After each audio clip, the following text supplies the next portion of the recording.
머지않아 통합당에서 문제가 생길 것이다. 그래서 저는 김정인 비대위원장한테 선길 후흉. 처음에는 좋은데 나중에는 좀 어려워지는 것 아닌가 이렇게 봅니다. 네. 오늘 국회 21대 국회 문을 열었습니다. 사실상 이게 본회의장 열렸고 본회의가 열렸는데 일단 어떻게 보셨는지 궁금합니다. 이게 뭐 갈등의 여지는 아직도 남아 있고 그 동안에도 있었는데 문을 열었다는 거에 의미를 좀 더 부여해야 될 것인지 앞으로 좀 더 있을 행보들 여야의 행보들에 좀 더 우려가 된다는 쪽에 좀 주목을 해야 되는지 저는 궁금하거든요. 사실상 우리 국회가 개원 법정의를 지켜서 개원을 한 것은 의미가 있다고 생각합니다. 그리고 단독 국회라고 하지만은 민주당 이외의 군소 정당들도 참여를 했고 또 사실 완전히 단독 국회를 하도록 통합당에서 협력한 게 아니라 사실상 개원하기 위해서 참여를 해가지고 주호영 원내대표가 부당성에 대해서 즉 의장 선출의 부당성에 대해서 발언을 할 때 퇴장을 했지 않습니까? 네. 그래서 개원은 합법적이고 단지 통합당은 의장, 부의장 선출을 보이콧했다. 아주 잘 됐다 이렇게 생각합니다. 이게 뭐 김태년, 주호영 뭐 여야 원내대표도 그렇고요. 그리고 김영진, 김상원 원내수석도 부대표도 그렇고 다 저희가 만나보고 얘기를 해봤는데 그냥 어디 누구 하나 이게 꽉 막혀 있거나 말이 안 통하거나 뭐 이런 느낌을 받지는 않았거든요. 어떤 이른바 뭐 대화의 궁합은 괜찮았다라는 개인적인 느낌이 있었는데 현재 이런 갈등 구도 협상이 그래도 원활하게 이루어지지 않고 있는 상황에 대해서는 어떻게 진단하십니까? 의뢰이 뭐 원내대표나 원내수석들은 만나보면 뭐 다 얘기되는 거고 네. 잘 돼간다 네. 이렇게 하지만은 실질적으로 갈등이 있는 것도 사실 아니에요. 그리고 역대 국회 개원은 2년으로 끝나는 게 아니라 사실상 4년을 점지해 놓는 거예요. 예. 그렇기 때문에 저는 처음에 원내대표들이 웃고 만났지만은 싸울 것이다. 네. 그렇지만은 잘 될 것이다.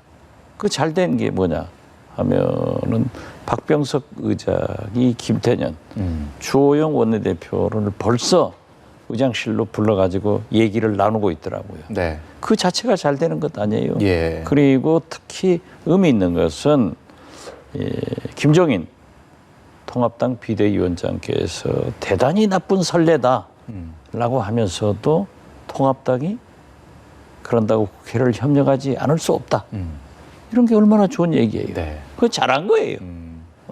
불만스럽지만은 저는 이 물꼬가 2, 3일 전에 민주당의 이해찬 대표가 기자간담회를 통해서 6월 5일 반드시 개원한다. 의장단 선출을 하는 게 개원이에요. 예. 그러나 상임위원장 선출에 대해서는 6월 8일로 박지 않더라고요. 그래서 개원을 했으니까 협상의 길을 터주었고 또 여기에 대해서 김종인 비대위원장도 네. 합장을 쳐줬다. 그래서 오늘 잘 되고 굉장히 의미 있는 게 과거 제가 원내대표를 3번 해봤지만은 한 번 붙으면은 의장이 오라간다 해서 금방 안 가요. 오늘 벌써 뭐 한두 시간 만에 만나잖아요. 예, 그 의장 선거하는데 투표는 안 했는데 부르니까 또 다 보이콧했죠. 모여서. 예. 그래서 저는 잘 돼가는구나. 그리고 민주당 김태년 원내대표도 많이 설득을 했지만은 이건 안 한다라고 하니까 계속 끌려다닐 수는 없는 것 아니에요.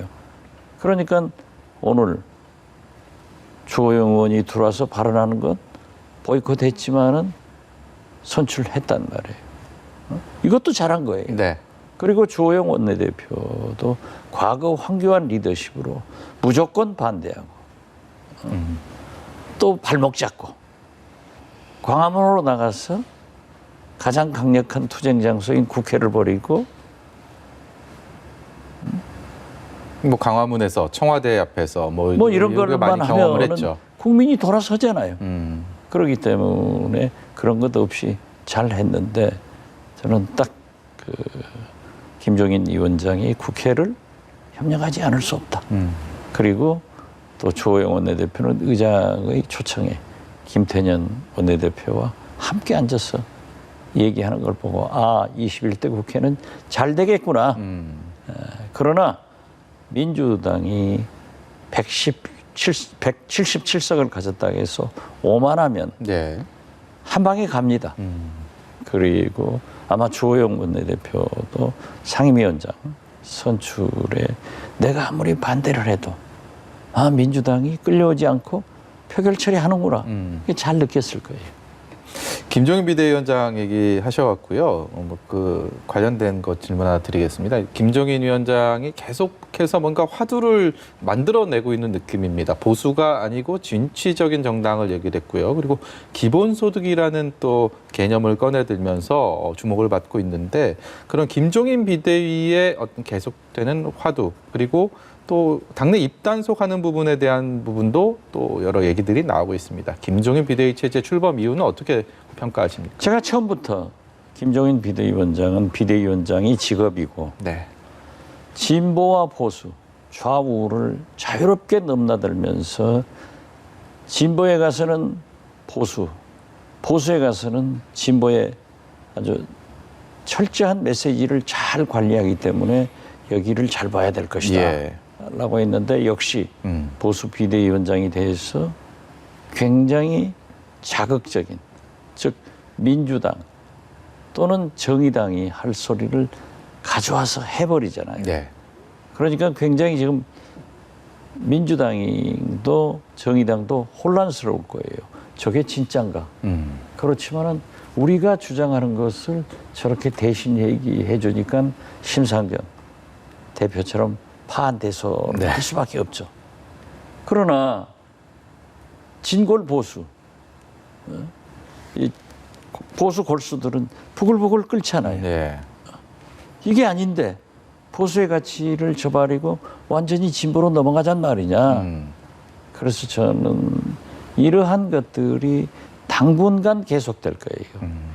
그렇지만은 또 김종인 비대위원장은 자기가 싫으면은 나 안 해 하고 두 번 다 가버렸잖아요. 예. 손 탁 털어버리고. 그렇기 때문에 저는 머지않아 통합당에서 문제가 생길 것이다. 그래서 저는 김정인 비대위원장한테 선길 후흉. 처음에는 좋은데 나중에는 좀 어려워지는 것 아닌가 이렇게 봅니다. 네.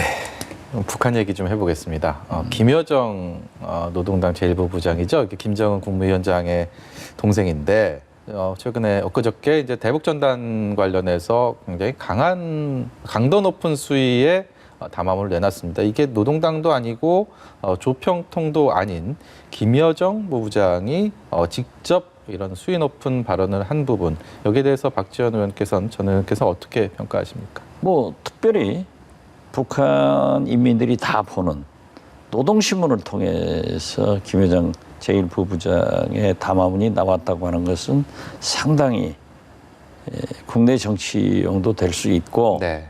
지금 이렇게 코로나 인종 문제 네. 그리고 중국과 대치하고 있고 선거가 급한 트럼프 대통령에게 주는 메시지도 있을 수 있고 또 문재인 대통령한테 좀 나서봐라 라고 하는데 제일 큰 원인은 지금 현재 북한이 이 코로나가 자기들은 없다 하지만은 창궐하는 건 사실 아니에요? 그렇겠죠. 그러면은 북한은 감염 시스템이나 의료지 시스템이 취약하기 때문에 네. 국경 봉쇄부터 제일 먼저 해요. 네. 철저히 하고 이 북한은 거주 이전의 자유가 없잖아요. 네. 그래서 일단 통제가 굉장히 용이하겠죠. 아주 통제를 잘 하고 있단 네. 말이에요. 그 길밖에 없는 거예요. 지금 코로나 대치하는 길이. 그러니까 두만강 그쪽에 북중 국경도 아주 봉쇄를 잘하고 있고 예. 심지어 중국에서 들어오는 화물들도 일정 기간 보관을 해서 방역에 만전을 기하고 있는데 이 풍선이 내려와서 삐라와 그러한 물건들을 가져오면은 굉장히 코로나 감염에 더 아, 민감한 반응을 보이고 있다. 예. 저는 그렇게 해서 특별히 우리 한국이나 미국을 향해서 할 때는 노동신문을 이용 안 하거든요. 네. 그래서 북한 주민들에게도 우리는 이렇게 철저히 코로나 방역하고 있는데 한국에서 이런 짓 하는 게 있을 수 있느냐? 그래서 내가 가만 안 있겠다 하고 강한 모습을 보여준 것 아닌가. 그래서 특별하다. 그렇게 생각합니다. 이 뭐 대북전단 살포가 제가 한 십몇 년 전에 이명박 정부 시절에 통일부 출입할 때 그때도 굉장히 항상 문제가 되어 왔고 거기에 대해서 북한은 항상 반발을 해왔고 그게 뭐 총격 사건으로도 이어지고 계속 그러지 않았습니까? 그런데 우리 정부에서는 이번 김여정 부부장의 담화문이 나오고 곧바로 관련 법안들을 만들 뜻이 있음을 또 그 관련 브리핑을 했습니다. 이런 정부의 대응을 놓고서도 해석이 엇갈리고 있는데 여기에 대해서 어떤 견해 갖고 계세요? 해석 엇갈릴 필요 없어요. 이건 실정법 위반이 되기 때문에 물론 입법을 우리 정부에서 특히 통일부에서 준비해 왔어요. 예. 저도 그 얘기를 알고 있고 그리고 지금 김대중 대통령 때 제가 비서실장 하면서 주말에는 북한산 등산을 꼭 다녔는데 가서 보면은 그때는 북한의 삐라가 예. 우리 북한산 이 서울에도 많이 많이 떨어졌어요. 있었죠 예전에. 예. 그러다 이제는 그 효과가 없잖아요. 그래 북한에서 안 해요. 그리고 군사 합의에서도 안 하기로 했어요. 안 하기로 했으면 우리나라도 안 해야죠. 그러니까 이제 이명박 정부 때도 박근혜 정부 때도 하니까는 원점 타격하겠다. 네. 실제로 발사한 적도 있어요. 있었죠. 그러니까 강원도나 경기도의 접경 지역에서는 그 지역 주민들이 탈북인들 당신들 우리 동네에 와서 대북 삐라 보내지 마라 하고 보초 서서 지켰어요. 그러니까 물론 이 김포도 일부가 접경 지역이지만은 거기서 보내는 거예요. 이건 저는 그때부터 백해무익하다. 이거 하지 마라. 그런데 이 코로나 때 더욱 하니까 저기서 반응을 강하게 보이지만은 우리도 그럴 거 아니에요. 우리도 코로나가 감염될 수 있는 위험물질이 외국에서 그런 방향으로 북한에서 그런 방향으로 들어오면은 못하게 할 거 아니에요. 네. 그래서 저는 백해무익한 이런 짓 하지 말고 정부도 실정법으로 막을 수 있는 법을 만들어야 된다. 네. 이렇게 생각합니다. 네. 이게 또 일종의 선전선동 남북 간의 그런 쪽이 아니고 물론 그런 부분도 있겠지만 또 코로나19에 대한 감염 우려 쪽으로 해석을 하시는 부분은 저도 굉장히 인상 깊네요. 그거예요. 제 말이 맞아요. 그리고 어떻게 됐든 군사 합의로 서로 안 하기로 했잖아요. 예. 북한에서 안 하잖아요. 그런데 재미있는 것은요. 이렇게 비라를 보내잖아요. 네. 그러면 그게요. 대개 휴전선을 못 넘고 DMZ에 다 떨어져요. 네. 거기에 바람의 방향이 내려오기 때문에. 실제로 엄청나게 거기 떨어져 있고 네. 또 바람의 방향에 따라서는 우리 대한민국 남쪽으로 떨어져요. 네. 실제로 거기 가는 게 얼마 없어요. 그러니까 그런 짓 하지 마라. 네. 그 백해무익하다. 그렇게 말씀드립니다.